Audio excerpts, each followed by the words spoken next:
Hi everyone, I'm Lily Michelle, and today I'm going to be talking about When Woman Ruled the World by Cara Cooney.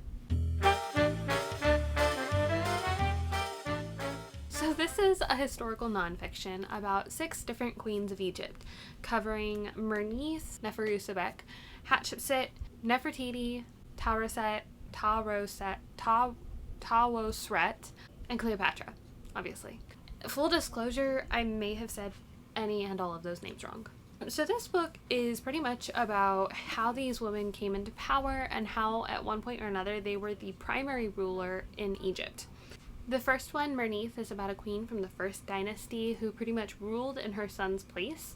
She was a regent. The next one, Neferusebek, she actually named herself as pharaoh, and I don't think she had any co-ruler. Hatshepsut had a co-ruler, Thutmose III. She was the wife of Thutmose II. Then there was Nefertiti, who a lot of people know, and the author makes an argument on circumstantial evidence, she does admit, which I really appreciate that. There's a lot of situations in this book where they're pretty much circumstantial. The author is saying this is just, the evidence could point towards this or it could not, but this is what the author thinks. And I really do appreciate that. It gives you a good idea of what are some possibilities. So the next one, Hatshepsut with Thutmose III. Then there's Nefertiti, who circumstantially was Neferuaten.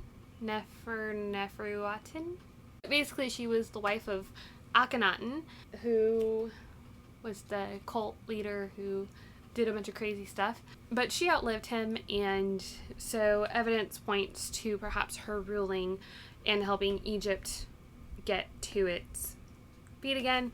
There was another ruler between Neferuaten, if that's how you say it, and Tutankhamun, who we all know. And so it's guessed that Nefertiti reinvented herself, just like it's possible that Akhenaten reinvented her the first time. So she ruled, or possibly ruled, for a little bit by herself. And then there was Tawosret, who also possibly ruled. Her reign with her husband or her son, I don't remember which, was characterized by actually being under the control of somebody who wasn't king, who was using his power over the royal treasuries to pretty much force the kingship to do what he liked. And lastly, there's Cleopatra VII, and this book attempts to look at Cleopatra through a lens that most stories don't look at her, which is through a lens of non-Roman bias, which was really difficult. I could actually tell some of the parts, like, it's hard to look at Cleopatra without the Roman bias because the victors write the stories. So it was really interesting. I did like this book a lot. I gave it a 3.5 stars.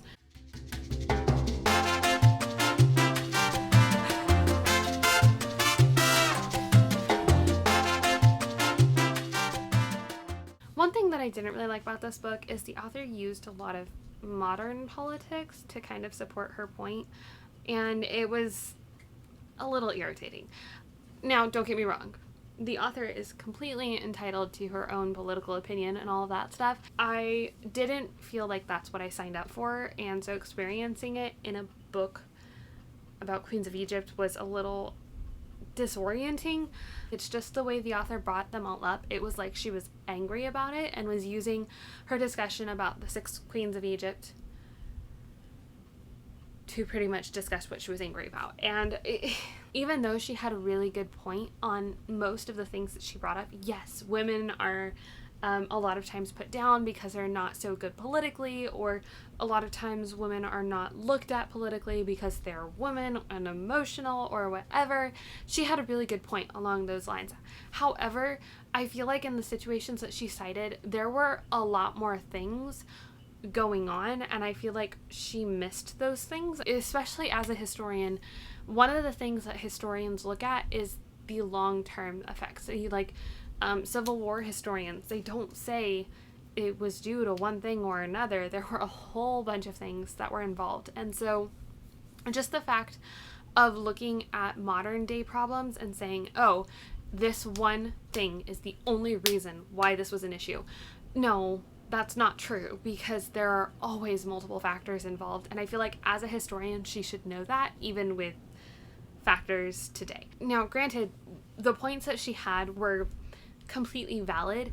I just feel like throwing them in there like this is the only reason why XYZ happened was just a little bit devaluing to the actual event of XYZ, because it pretty much brought it down to a question of male or female. And I think that was just doing an injustice to modern day events. I think also some of the detours that she took, the examples were just a little bit random and forced into the narrative.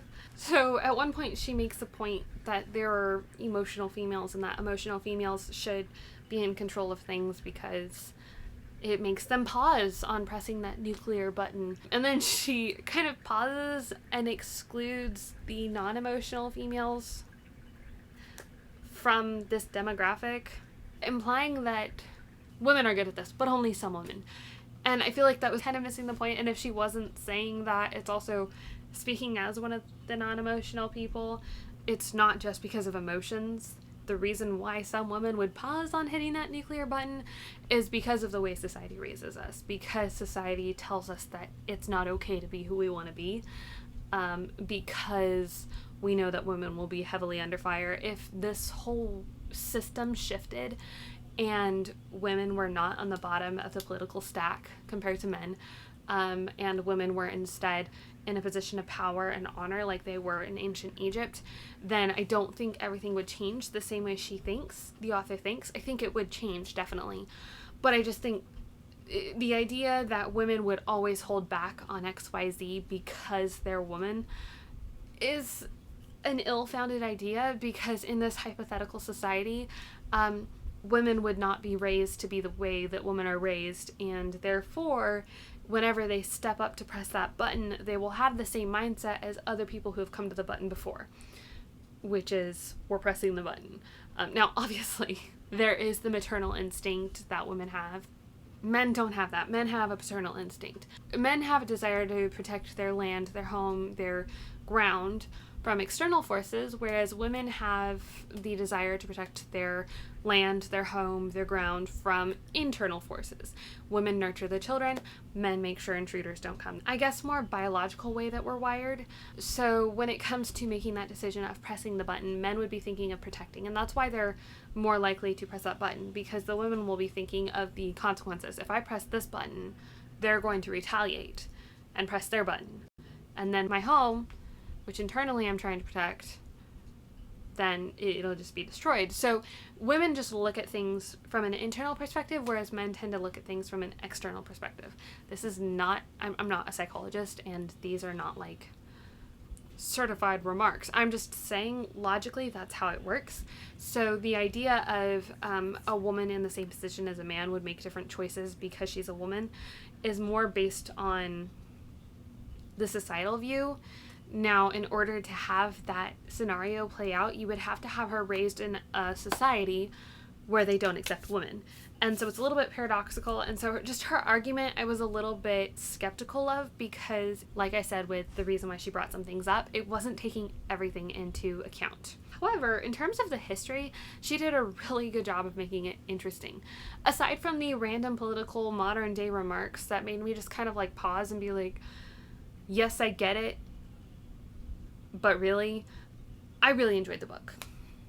There were some things, it was a little bit unsettling that the ancient Egyptians did, that was a little bit hard to read just because I didn't like it, but for the most part it was amazing, and even the unsettling parts, it wasn't bad or anything. I really did enjoy how she stated when things were speculation and when things were more certified fact. It was really funny because I thought reading about Hatshepsut would actually make me like her more, but it didn't. So I've known about Hatshepsut for a really long time. She's actually one of my favorite Egyptian pharaohs. I always looked at her as kind of like this petulant woman. I thought reading about Hatshepsut would make me like her more, but no, she was just still, her chapter is titled Queen of Public Relations. I don't like public relations. I think public relations can be unethical a lot, and it bothers me, and I'm idealistic, and I wish that everybody could just be convinced with truth, not public relations. Hatshepsut, like, anyways. So I was really interested that I didn't like her more. Taroset was surprisingly uninteresting. Especially, she was my least favorite in there. My favorite was Neferusabek. Like, she was the first in this line of women who tried to pretty much make themselves into king successfully. And, like, I don't know, she was the most inspiring to me, even over Nefertiti and Cleopatra and even Hatshepsut. Cleopatra was one that was fascinating to look at from a more political standpoint, instead of just saying, oh yes, she fell in love with Mark Antony, or Julius Caesar. Instead looking at it as, oh, here are the political moves that she made. And that was just really fascinating. So overall, I really did like the way that it was set up. And for the theme, the question posed to us is, should women rule the world? And the answer given to us is yes. I don't think women or men should rule the world. And don't get me wrong, I don't think it's like some, oh, animals should rule the world, or the earth should rule the earth. No, I think saying that a matriarchal society is better than a patriarchal society is still leaving one end of the spectrum hanging. So patriarchy's problem is there is no balance in society, and matriarchy in the same way would have an imbalance of power that would perpetuate problems in society, albeit different problems that would not leave women as the oppressed class, but there would still be oppressed people, and just flipping it to a matriarchy does not change the problems that a patriarchy presents. It just perpetuates the fact that there's not equality between men and women.